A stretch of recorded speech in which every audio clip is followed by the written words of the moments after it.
আমি রিপ্রেজেন্টেটিভ হিসেবে ঘাটাল লোকসভা কেন্দ্রের রিপ্রেজেন্টেটিভ হিসেবে ওনার সঙ্গে কথা বলেছি, আজকে ডিস্ট্রিক্ট মিটিংয়ে এসেছি এবং উনি সবাই সামনেও বললেন কি ঘাটাল মাস্টার প্ল্যানটা এই সরকার তো সেটা কমপ্লিট করবে, যেটা শুরু হয়েছে আগে সরকার। কেমন লাগলো মুখ্যমন্ত্রীকে? কেমন লাগলো মুখ্যমন্ত্রীকে? কেমন লাগলো? মুখ্যমন্ত্রী আমি কথা বলি, আমাকে তোমরা 2014 থেকেই দেখছো সাংসদ হিসেবে। আমি সারা জীবনই সৌজন্যের রাজনীতি করে এসেছি, এটা তো আজকে তো নতুন না।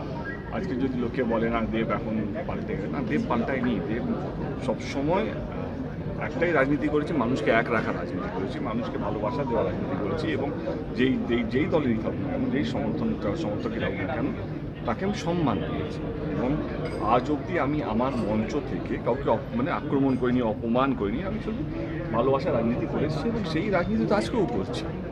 আজকে আমি নতুন তো কিছু করছি না। আজকে যখন আমাকে জয় শ্রীরাম বলা হয়েছিল এরপর যখন তাকে তো গলায় জড়িয়েছিলাম, বা আমি এমন কোনো বক্তব্য রাখিনি বা এমন কোনো কাজ করিনি 2014 থেকে 2026 অবধি যেটা আমার দলের নাম খারাপ এবং আমার আজকে 2026-এ আমি এমন কোনো কাজ করিনি যারা আমাকে ভোট দিয়ে তারা এটা মনে হচ্ছে না ভুল লোককে ভোটটা দিয়েছি। আমি তাদের তো হকের জন্য লড়াই করছি, আজকেও তার জন্যই এসেছি। আজকে এই একটাই প্রদর্শিতি নেওয়ার জন্য এবং আমার মনে হয় মুখ্যমন্ত্রী বলেওছেন হয়তো সুন্দরদা যে ঘাটাল মাস্টার প্ল্যানের কাজটা এই ওনাদের যে বাজেটটা বেরোবে এইবারে সেইখানেও ঘাটাল মাস্টার প্ল্যানের জন্য টাকা বরাদ্দ করা হবে এবং সেই কাজটা দিল্লিতে রাখতে পারলেন না, তৃণমূলকে এক রাখতে পারলেন না, 20 জনেও আপনি রয়েছেন, তৃণমূলকে এক রাখতে পারলেন না। আমি একটা কথা বলি, আমার ভালোবাসা মমতা ব্যানার্জির জন্য সারা জীবন থাকবে। কাল থেকে নতুন তৃণমূলে যাচ্ছি, আমি নতুন তৃণমূলে যাচ্ছি না।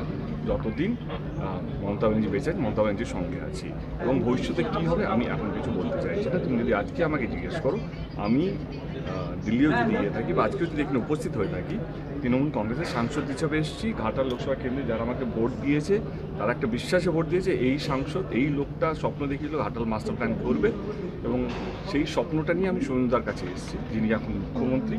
এবং একটা জিনিস তো আমাদের সবাইকে মানতে হবে, কে law of the land, respect to the position, respect to the chair.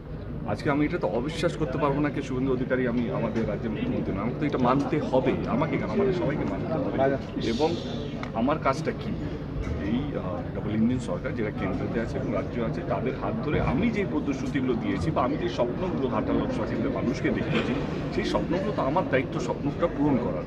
এবং আমার পুরো বিশ্বাস এই রাজ্য সরকার এবং শুভেন্দুদা এবং কেন্দ্র সরকার এই যে উদ্যোগটা নিয়েছে ঘাটাল মাস্টার প্ল্যানটা, এটা কোথাও যেন যেই টার্মটা আমরা সেট করি 2029-এর আগে, আমার আজকেও কথা হলো যে সেই টেনিয়রের মধ্যেই শেষ করা। আপনি দিদির ভাই, আপনাকে মমতা বন্দ্যোপাধ্যায় স্নেহ করেন, যে কোনো সময় দেব করেন। গতকালে একটু আগে বললাম যে যতদিন দিদি আছেন ততদিন আমি দিদি। আপনার সাথে এর মধ্যে কথা হয়েছে?